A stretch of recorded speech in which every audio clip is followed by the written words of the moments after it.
26 Minutes. This is Jason Fulmore. This week I am talking with Lee Gibson assistant coach, Brent Jorge. He and I caught up at the Grappler Fall Classic this past week in Myrtle Beach, South Carolina. So it'll look a little bit different than this. We were in person talking about Lake Gibson High School and everything else. So hope you enjoy. But for everyone who doesn't know, Brent Jorge, assistant coach, Lake Gibson High School in Lakeland. Yep. I know Lake Gibson and I know Lakeland, but this goes out to a lot of people all over the place. Yeah. Where is Lake Gibson? Where's Lakeland in Florida? And kind of what is it? What's it like? So Lakeland and Lake Gibson is right off at I-4, Interstate 4, and if you don't know I-4, it is what connects Orlando to Tampa, or the Gulf of Mexico to the Atlantic Ocean, and we're smack dab right in the middle of it, in good old Polk County. Polk County. Yep, good old Polk County. Yeah, and you guys had the first rebirth of a college program that's now run by your brother. Yep. I actually have his mask. Yeah. It's the mask I got. Southeastern Wrestling. But that's right there in the backyard. It is. Which is fantastic. And I wanted to actually ask you a little bit about that, is how you guys have developed, you and Coach Walker have helped Lake Gibson develop into quite a power within 2A in Florida. And again, for people who don't know, Florida's broken out to 3A, 2A, and 1A, and 2A is kind of the middle. But what is the rebirth of Southeastern as a college program, then Kaiser, and then St. Thomas now is getting ready to start this year? What has that done for kind of high school wrestling in the state of Florida? Man, well, it's only helped, at least in our program, and especially with Southeastern being right in our backyard, and then obviously my little brother and someone that Coach Walker coached, being the head coach. We have access to a college coach. We get advice from college coaches, and then my little brother holds camps, Brandon holds camps, where it attracts kids from all over the nation to Southeastern. So we get to see kids from New Jersey, we get to see kids from just that come to visit Southeastern. We get to wrestle them and we never have to leave home. Right. And we never have to leave home. And then we got access to college kids who are there, and whether they're there over the summer or whatever, getting workouts, our high school kids getting workouts with college kids, and just seeing them work out and then seeing those matches. It's great. It's great. So back when you wrestled at Lake Gibson, graduated from Lake Gibson, was in the Brandon program as a little kid, but Lake Gibson, there weren't any programs. So you really had to kind of look outside the state to be able to wrestle at that next level. And now having the programs kind of in your backyard, do you notice it in the kids that they can see like another step that's just right here? Oh, absolutely. I mean, we talk to our kids because before, like you said, it was we want to go wrestle in college. The closest I think Division I program was Citadel, and then the North Carolina schools, and then NAI and everything. Obviously, we got schools in Georgia, but with it being right there in Lakeland, our kids are like, oh yeah, I can go wrestle Southeastern. Yeah, I want to continue, go to college. I want to get to the next level, which ultimately makes them work harder for us at the level we're at. Right. So yeah, it's definitely helpful and beneficial. So how long have you been at Lake Gibson with Walker? This is my 7th year as the assistant coach with him, but then, I was obviously wrestled for him for 4 years when I was in high school. Got so it. Walker's been part of my life for a while. Which could be good or bad, depending on who we're talking to. Just kidding. So you've seen Lake Gibson transition from a good program. I mean, back when I wrestled in high school, which was in the 80s, I think I actually wrestled Keith Eidelberg, who was at Lake Gibson, but it wasn't a power. It's not a team power. It might have had some individuals. But you guys have really developed the team aspect of it into a team power. And what do you think? What do you kind of attribute that to? I mean, when Coach Walker's there, I think he's in 20 plus seasons right now. So he has built and put in the work and the foundation in that program. And I think when we first moved and started at Lake Gibson, I think we were 3rd in Polk County. And seeing from where we started out that year to, I want to say since 2009, Lake Gibson High School hasn't placed outside of the top 5 in states. And then obviously in the past, couple years, we haven't been outside of the top 2 or 3. Right. And so just that foundation and the work that Walker puts in and the family atmosphere that he has Welcome built, to you the know, where Myrtle Beach we Convention Center. Sorry, guys, we're in Myrtle Beach. just family atmosphere where parents, coaches, the kids, they want to work for him. They want to put their all in for him because, you know, he cares, and we just have that good family dynamic. Yeah, so is there a level of expectation? Together, Like, as a kid, did you feel a level of expectation to kind of rise to Oh, that? absolutely. I mean, no kid wants to let their coach down, but, you know, like I Right. said, Walker's almost like a father figure to a lot of us, and he, you know, was to me and is to the kids now.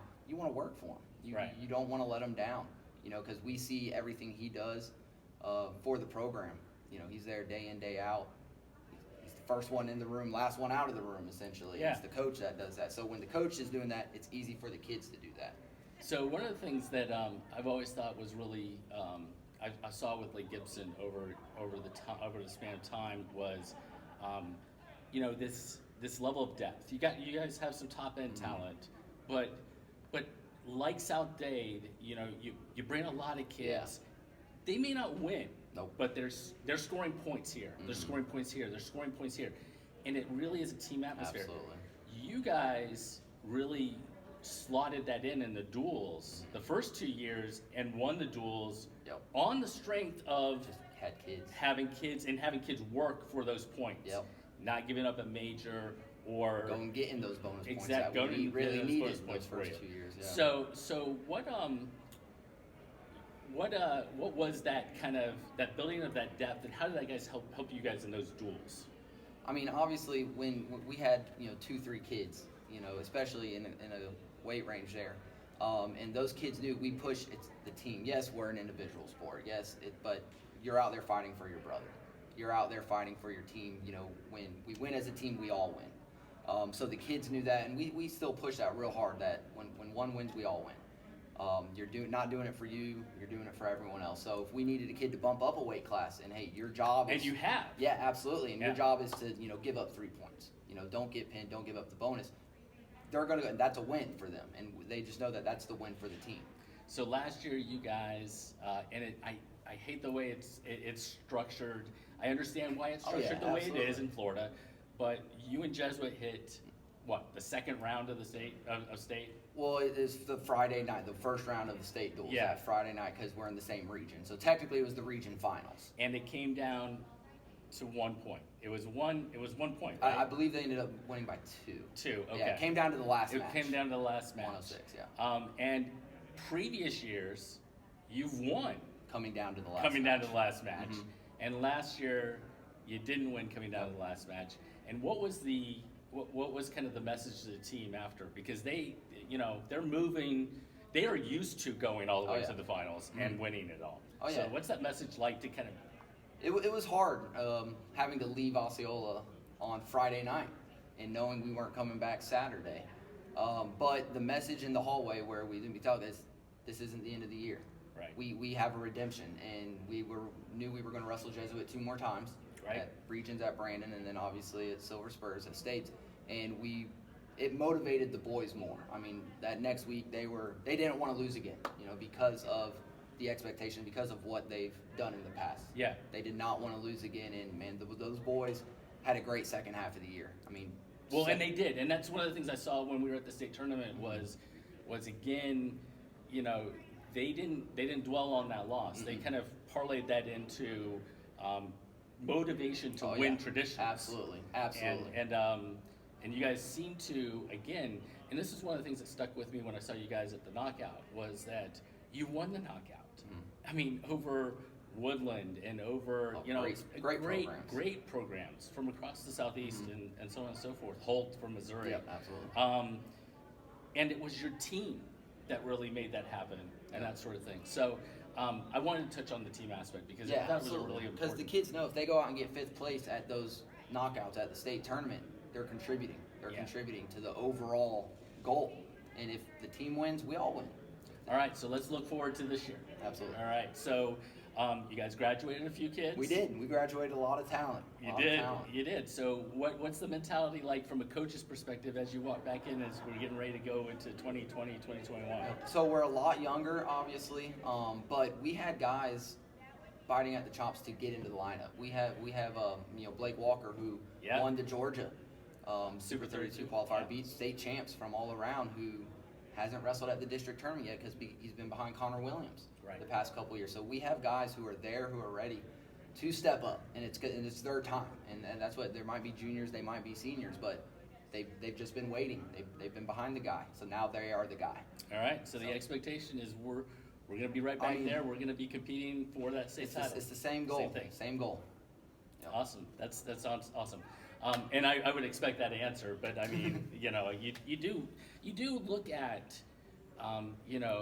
losing some proven commodities, and the kids behind them are tough. Yeah. But you haven't seen them. They haven't necessarily in those situations, and how are they going to handle that situation? How they'll manage the first round of the state tournament, how they'll manage the blood round, the semis, Right, and the kid who loses in the first or second round and coming back to get third, who's so very important. So we're here at the Grappler Fall Classic. This will probably be my last question because I do try to keep it to 6 minutes. He knows math. I try to keep it to 10 minutes, 15 minutes. But Grappler Fall Classic, you brought quite a few kids. I think we brought about 17. Yeah. So obviously Brendan Abden is one of the kids who is kind of big on the radar as far as, but he's in a really tough weight. He is. 152 is a tough weight class. Have you guys had any conversations about kind of what 152 is going to look like, or is it just Brendan go do Brendan? I mean, really, it's the whole tournament. Every kid, whether if it's Brendan Abden or Hayden Whitten, who's a tough kid not seeded, or Alex Walker, who's tough, who are all our tough kids who aren't seeded, is, hey, you're going to have a state placer right off the bat. You're going to have a state champ right off the bat. You might draw a nationally ranked kid right off the bat. You wrestle them like they're anyone else, and if you lose, you don't, next best thing. Right. It's the next best thing. This is a tournament. It's not a one-match thing. If we can be consistent through 6-7 matches, then that's successful. That's successful. All right, so if I'm watching from the stands, taking pictures tomorrow and things like that, I'm going to watch a single Lake Gibson kid wrestle hard-nosed the entire tournament. What is one kid I should be watching? And I don't mean to put you on the spot. No, I got one right now. Hard nose. You want hard nose? Someone who's going to make you wrestle for 6 minutes. Is going to be our one. He's down to 160 this week in Raul Soto. Okay. Raul Soto got third at state last year in Florida. Got second at the Georgia. Right, lost to Clint Morissette from Tennessee. And a tough match. His nose is all banged up from that match. Still banged up. And then he got second last week at Florida. Lost to Josh Swan. In the finals, in the Florida qualifier. In a good match. Oh, it was. Really It was. Match, But he's one that's going to stay in your face. He's going to make you wrestle. All right. Yep. Well, I appreciate you taking the time. We are here in the Myrtle Beach Convention Center. You obviously have heard us. I hope this turns out okay. I appreciate you taking the time. Looking forward to a great thing tomorrow. Absolutely. All right, man. You take care. No.